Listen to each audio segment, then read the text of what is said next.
mardi 20 décembre 2012. À Infomag ce soir, 12e Téléthon du Club Lyon le 2 décembre. Coupure au fédéral, le manque de transparence dénoncé. Rencontre avec l'animatrice de Mise à jour Outaouais. Et la 5e campagne du bas de Noël à Buckingham.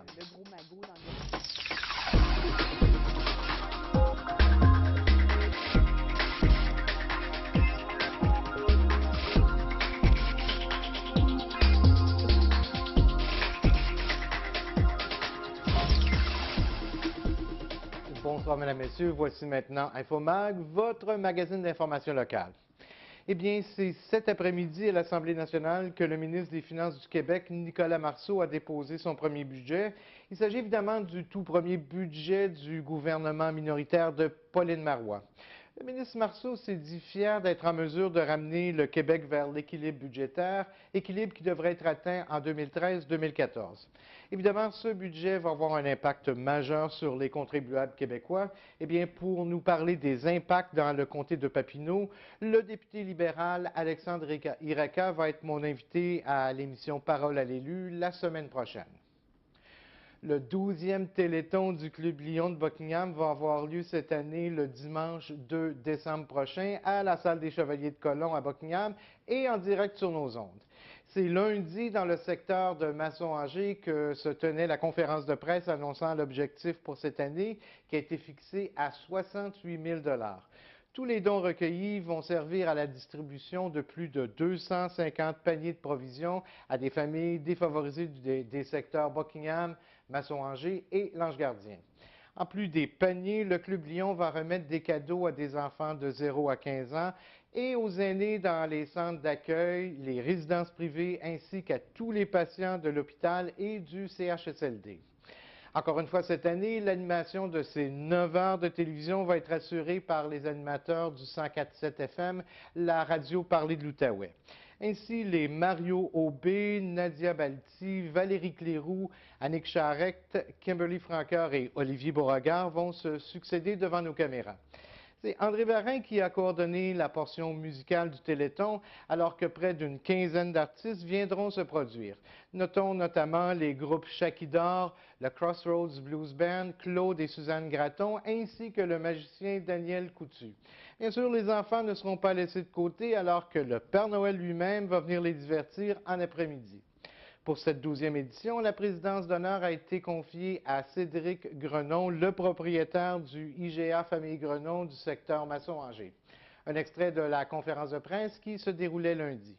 Ça nous fait plaisir de le faire. Ça a été sans hésitation qu'on a décidé de s'impliquer. C'est quelque chose dans lequel ma famille et moi, on croit à 100%. On veut aider le plus de familles, surtout des familles de notre région. C'est quelque chose que mon père a fait pendant des années en Ontario de son côté. Nous, au Québec, si on fait de même. Donc, ça nous fait plaisir de supporter le 12e Téléthon qui va supporter au-dessus de 280 maisons ou familles durant la collecte des paniers. On en est super contents aussi. Ce sont donc plus de 250 familles dans le besoin qui vont recevoir un panier de provisions suite au Téléthon du 2 décembre. Encore une fois, cette année, c'est la Maison de la famille de la Vallée de la Lièvre qui va coordonner la distribution de ces paniers. Lors de la conférence de presse, la directrice générale de la Maison de la famille, Chantal Courchaine, a tenu à préciser comment les familles qui désirent recevoir un panier doivent procéder. De rappeler que les inscriptions pour les paniers de Noël ont lieu du lundi au jeudi, de 9h à midi et de 1h30 à 4h. Lorsque les gens se déplacent pour venir compléter leur formulaire, ils doivent avoir avec eux une preuve de revenu. Si ce sont des gens qui bénéficient de l'aide sociale, avoir avec eux leur carte médicaments. On y retrouve le numéro de dossier et ainsi que le nom des enfants qui sont à leur charge.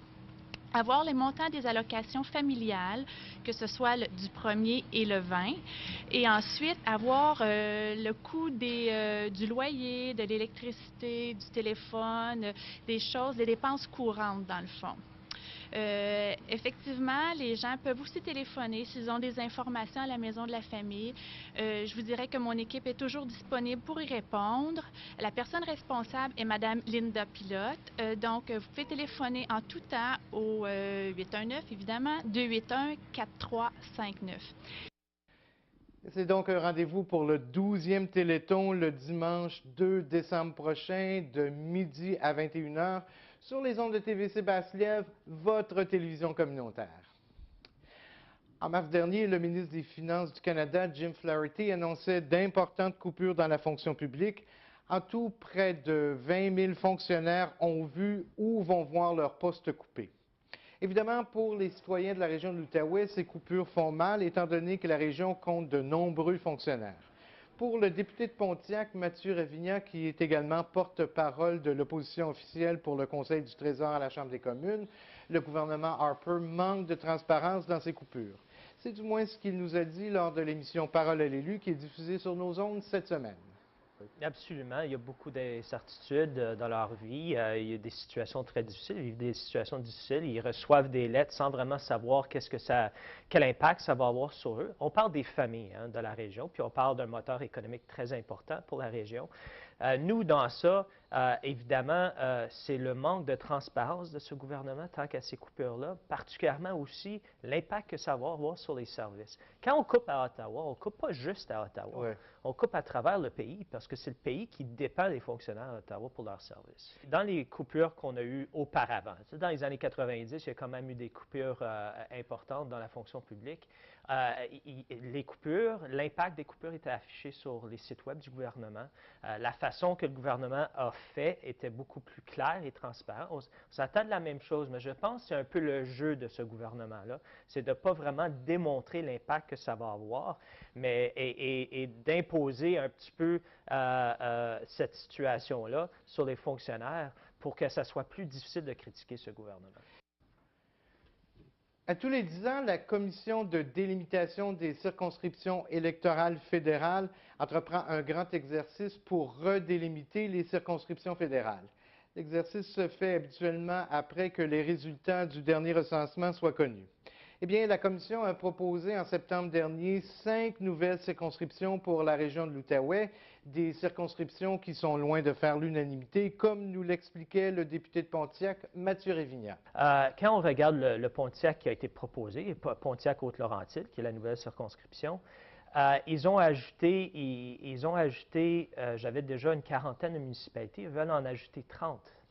Donc, imagine servir 70 et plus municipalités. Les routes aussi ne traversent pas la circonscription, la nouvelle circonscription.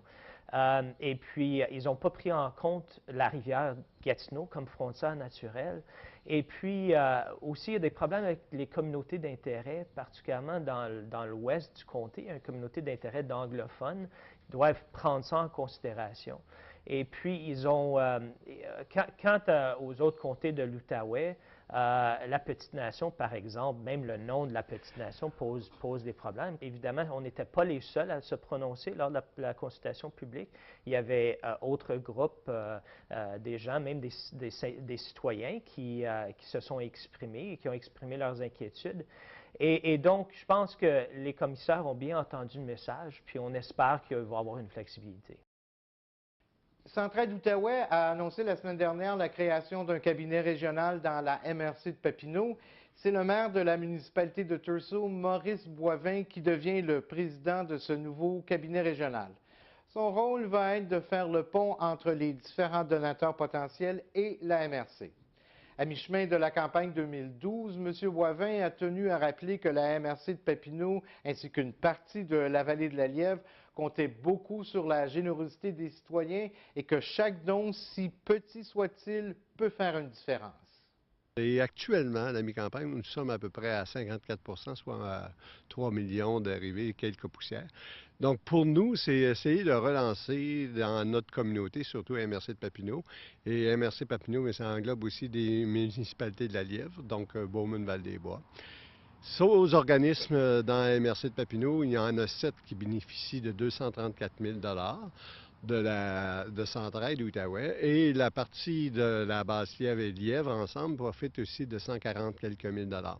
Donc, qu'est-ce qu'on veut dire à notre population? Bien, écoutez, c'est intéressant d'avoir des services de Centraide, le financement de Centraide, ça nous permet même de développer de l'économie sociale dans notre milieu, parce qu'il y a des organismes qui vivent avec ça, non pas strictement de cela, mais Centraide vient les supporter.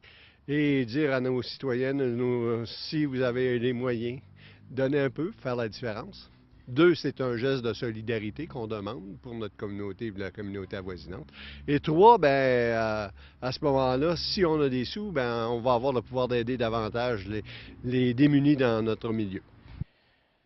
Depuis le début de la semaine, Vox Outaouais a changé de nom pour devenir MaTV, une chaîne qui se veut plus près des citoyens. Eh bien, c'est demain soir, sur le coup de 19 h, que les téléspectateurs de l'Outaouais vont pouvoir voir l'émission Mise à jour Outaouais dans un tout nouveau concept. En effet, Caroline Scott remplace Daniel Séguin à la barre de l'émission qui devient hebdomadaire plutôt que quotidienne. De plus, on nous assure que sa facture va être beaucoup plus journalistique. J'ai rencontré la nouvelle animatrice quelques heures avant l'enregistrement de la première dans son studio.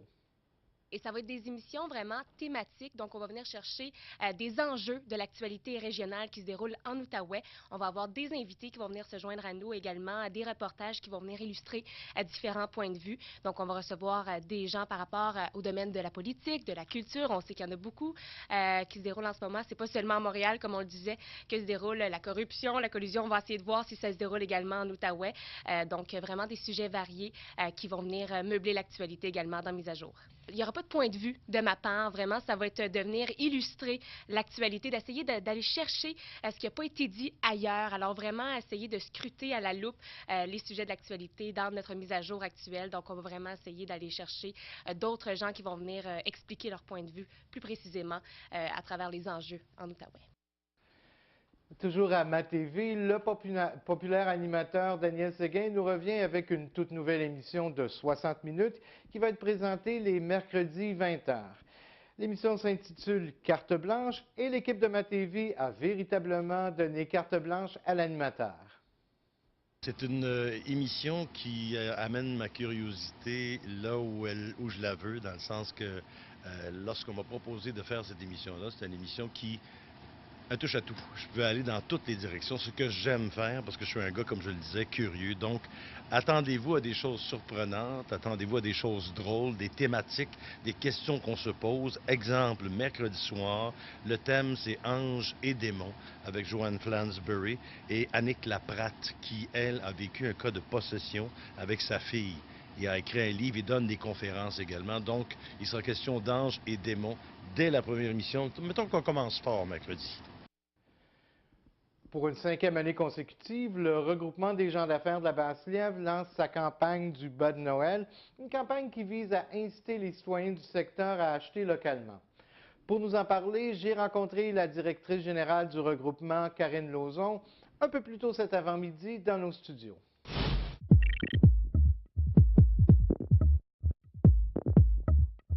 Karine Lauzon, le regroupement des gens d'affaires de la Basse-Lièvre qui présente, en fait, c'est la 5e année, la campagne de bas de Noël, en fait, pour prioriser l'achat local. Pouvez-vous nous parler un petit peu de cette campagne-là? Oui, en fait, comme vous l'avez dit, c'est 5 ans. Donc, notre 5e année, en collaboration, en fait, aussi avec la Ville de Gatineau, qu'on produit le bas de Noël des commerçants participants nécessairement. Donc, l'idéal, c'est tous les commerçants de Buckingham, Masson-Angers et l'Ange-Gardien, ceux qui veulent participer. Le bas de Noël, cette année, va faire 4 gagnants. Donc, contrairement aux autres années, que c'était un gagnant seulement. Donc, qui se procurait là, le gros magot d'environ 2000 $. Donc, cette année, ça va être partagé pour faire encore plus d'heureux dans notre communauté. Et le bas de Noël, en fait, c'est les commerçants, entre autres sur l'avenue de Buckingham et sur l'Épine, rue de l'Art et aussi Masson-Angers, l'Ange-Gardien qui y participent. Donc, évidemment, vous êtes allé solliciter les différents commerçants pour remettre des cadeaux. Et on devrait être en mesure là, de présenter le bas de Noël, en fait, au courant de la semaine prochaine. Est-ce qu'on a déjà une petite idée de ce qui va pouvoir contenir notre bas de Noël? Oui, le bas de Noël va contenir, entre autres, soit des certificats cadeaux chez les différents commerçants, ou encore des objets, des jeux soit familiaux ou encore plutôt masculins, quand on va parler d'outils, ou encore plus féminins, quand on va parler soit de massage ou encore de soins esthétiques, et encore des montres ou encore des bijoux. Donc, ça va être assez intéressant. Aussi, on essaye le plus possible d'avoir la gamme complète des petits aux grands. On parle beaucoup d'achat local. On a l'impression que de plus en plus, ça devient à la mode. Mais je pense que les citoyens, quand on est dans le secteur et qu'on achète ici dans le secteur, il y a des avantages pour les consommateurs. Oui, entre autres parce que si on pense tout simplement à la proximité de nos services, nous, ici à Buckingham, on a la plupart de tous les services qui sont complets dans Buckingham et Masson-Angers. Ici, on s'en va un petit peu en périphérie, aussi l'Ange-Gardien au niveau de l'agronomie. Et aussi au niveau du service, c'est plus personnalisé parce que souvent, ça se trouve être le voisin d'un des citoyens qui se trouve avoir un commerce. Et aussi, le service, il est beaucoup plus intéressant peut-être que si on va dans les grandes surfaces. Lorsque je dis ça, je veux juste bien m'exprimer parce que c'est tout simplement du fait que les gens, lorsqu'on demande un produit, ils vont faire des pieds et des mains pour le trouver. Sinon, ils vont tout simplement vous suggérer d'aller à un autre commerçant qui savent exactement qui ont ce produit-là. Donc, aussi, c'est le but de l'achat local, mais les commerçants s'encouragent aussi entre eux. C'est ça qui est merveilleux. Le regroupement des gens d'affaires, en plus de favoriser ou d'inciter les gens du secteur à acheter localement, vous organisez toute une panoplie d'activités tout au cours de l'année. Oui, effectivement. Nous, en fait, le regroupement des gens d'affaires, on a un mandat précis avec la Ville de Gatineau. Je le répète constamment parce que je veux aussi qu'ils sachent, les gens, qu'on a un mandat où est-ce qu'on nous demande de faire des activités de l'animation de rue et aussi de l'animation et promotion de notre Buckingham.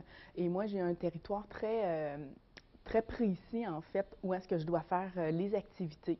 On les fait en collaboration, en fait, là, sans oublier le Carrefour culturel Estacade et le service de la Ville de Gatineau. Et on a aussi un groupe de bénévoles qui s'est joint, en fait, là, le Cap McLaren qu'on appelle, donc le comité d'animation du parc McLaren, qui s'est joint à certaines de nos activités. C'est intéressant. Puis, avec la Ville, à ce moment-là, ce mandat-là, je dois le combler. Donc, c'est en partenariat avec nos partenaires qu'on réussit à faire cette panoplie d'activités-là et qu'on amène vraiment les gens à venir découvrir notre avenue de Buckingham pour qu'ils viennent découvrir aussi les magasins, non seulement les magasins, mais commerces de détail, mais également nos petites grandes surfaces qui existent sur l'avenue de Buckingham quand on va parler de Branchot et de Tic Géant. Et d'autant plus qu'on sait qu'il y a des boutiques qui vont déménager. On sait que déjà que Rosemary va s'en aller dans l'ancien Rossi. Oui, Ça va être intéressant pour les gens. Exactement, belle nouvelle. Eux, ils viennent pratiquement d'agrandir à 3 fois leur superficie et ils vont avoir un nouveau service, en fait, de mobilier. Donc, nécessairement, c'est une très bonne nouvelle, une meilleure visibilité au niveau de la façade, au niveau de leur vitrine et tout ça. Donc, ça, c'est une bonne nouvelle sur notre avenue. Puis même, une autre bonne nouvelle, on a plusieurs commerçants, en fait, propriétaires qui ont loué leurs locaux vacants. Si on parle au local de Gino Informatique, au local exactement où est-ce qu'il y avait le gym Formomax, dans le 2e étage de la bijouterie Houle. On a maintenant un club de boxe. Les Gants Dorés. Exactement, les Gants Dorés qui s'est joint à nous, donc qui voulait s'ouvrir, puis principalement sur l'avenue de Buckingham. Donc, quand on voit des initiatives de gens, entrepreneurs qui veulent se lancer en affaires, mais principalement sur l'avenue de Buckingham, c'est très encourageant. Donc, on rappelle, Noël s'en vient. Il n'y a pas de raison de ne pas acheter tous nos achats dans notre secteur à Buckingham. Et pour se procurer des billets de tirage? En fait, vous avez la plupart de nos gens d'affaires qui participent. La liste se retrouve sur le www.rgabl.com ou encore vous avez notre page Facebook du regroupement des gens d'affaires de la Basse-Lièvre qui existe, où est-ce que vous allez avoir la liste complète des gens d'affaires qui participent à l'achat local. Donc, vous allez retrouver dans chacun des commerçants une boîte identifiée Bonne Noël des commerçants, donc coupon de tirage qui est valide en fait là jusqu'au 14 décembre parce que nous, on va faire le tirage le 17 décembre, dans la semaine du 17 décembre. Karine Lauzon, merci infiniment. Merci encore, Michel. Bonne fin de journée et bonne campagne d'achat local en Oui. 2012. Au revoir.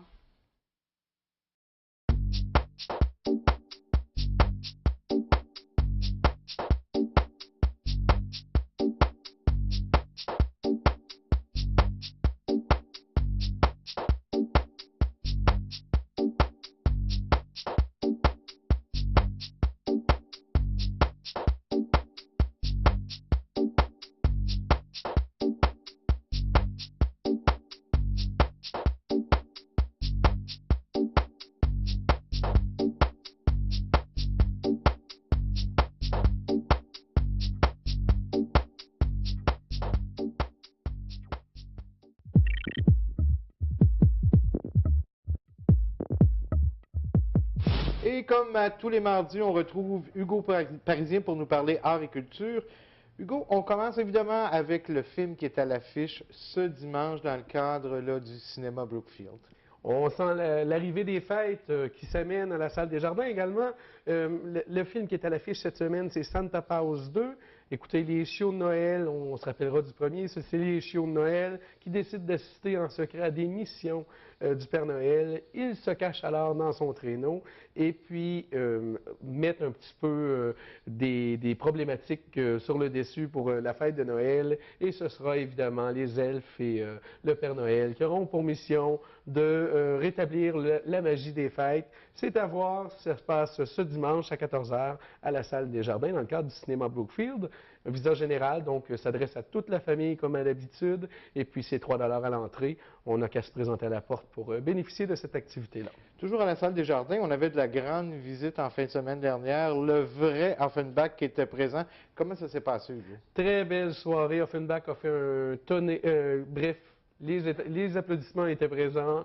C'était une activité géniale. On a vécu quelque chose de très spécial à la salle des Jardins et les gens ont apprécié l'aspect intime de la salle. Donc, on a réussi à avoir les artistes qui étaient présents par la suite pour 1 heure pour discuter avec les gens en salle, signer des autographes et tout ça. Bref, un beau moment intime entre les spectateurs de la salle des Jardins et le groupe Offenbach en soi.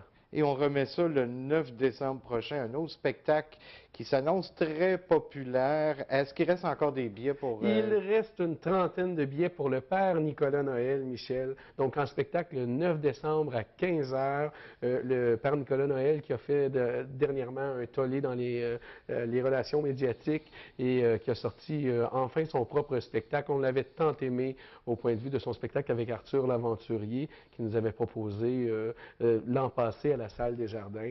Donc, quelques billets encore et ça part comme des petits pains chauds. Donc, on invite les gens à se diriger immédiatement au saldesjardins.ca ou encore via Marie-Ève Charon au 819-986-8511, poste 3128.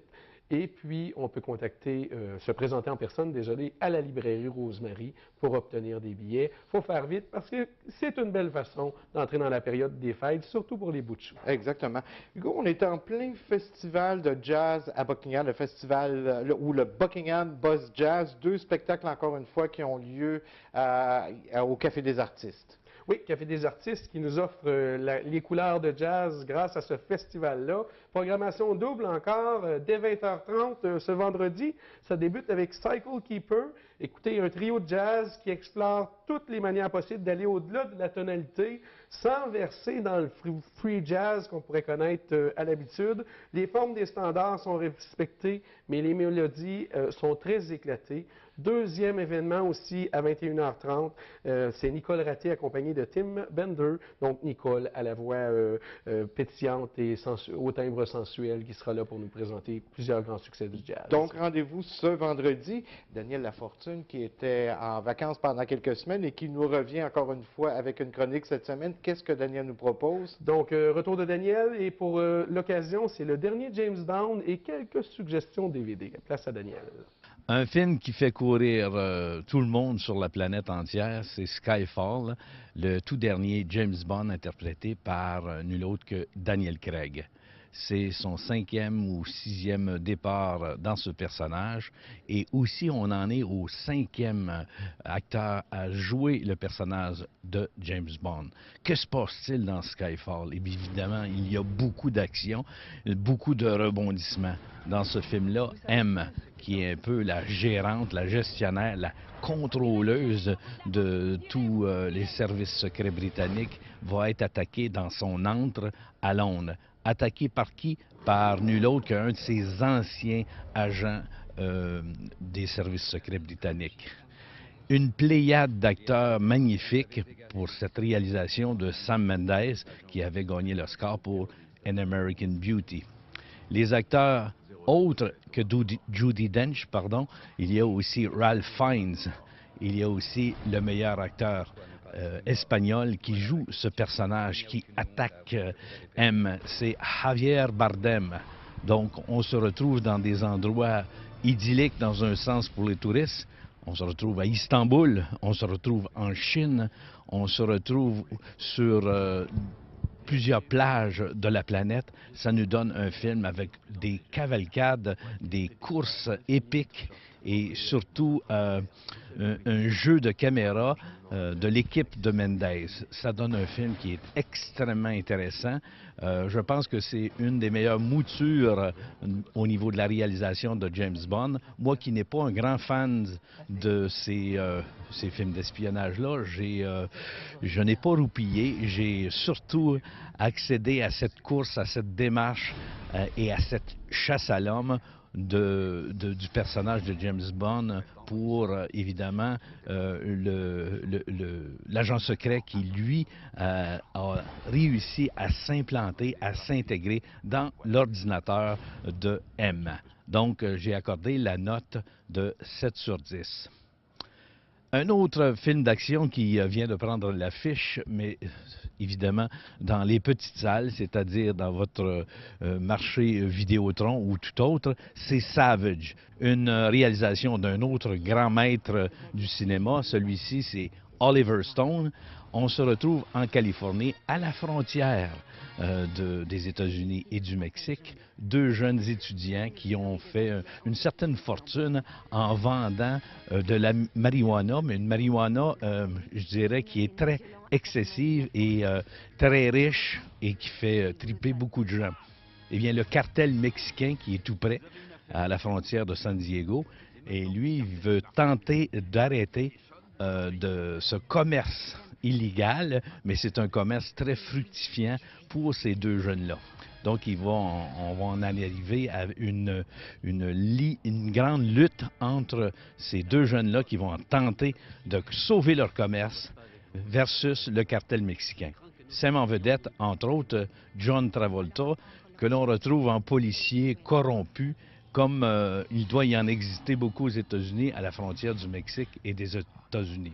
Un film très réaliste qui nous montre une violence qui souvent nous est présentée de façon très excessive à la télévision, aux nouvelles. Alors, ce réalisme-là, on le voit sur film. Un très bon film, 8 sur 10. Hugo, on a rencontré, en fait, une grande dame de la chanson au Québec qui vient nous rencontrer à la Maison de la Culture en fin de semaine. On parle de Marie-Denise Pelletier. Elle vient nous présenter, écoutez, 52 ans, elle nous présente, plus en forme que jamais d'ailleurs, elle nous présente son 10e album. Bref, avec tous ses succès. Et bref, j'en dis pas plus. On écoute l'entrevue qu'on aura avec Marie-Denise Pelletier. Assez riche, j'ai enregistré 12 albums, donc j'ai pu choisir parmi le meilleur, je dirais. Des chansons, je pense que les gens veulent entendre aussi après toutes ces années, mais aussi la présentation de ce nouveau disque que j'adore et qui a été très bien reçu. Alors, je suis vraiment très, très heureuse. J'ai 4 merveilleux musiciens. Ça fait 10 ans que je n'ai pas fait un spectacle avec batterie, basse. Donc, il y a des moments très, très intimes, puis il y a des moments complètement éclatés. Alors, il va en avoir pour tous les goûts.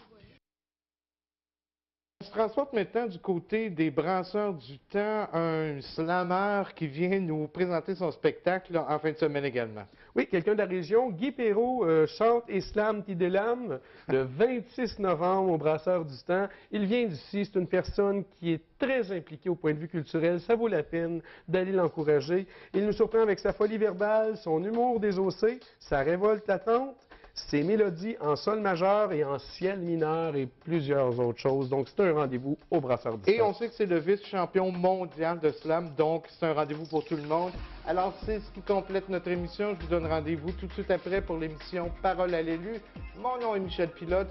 Bonne fin de soirée sur nos ondes. À la semaine prochaine.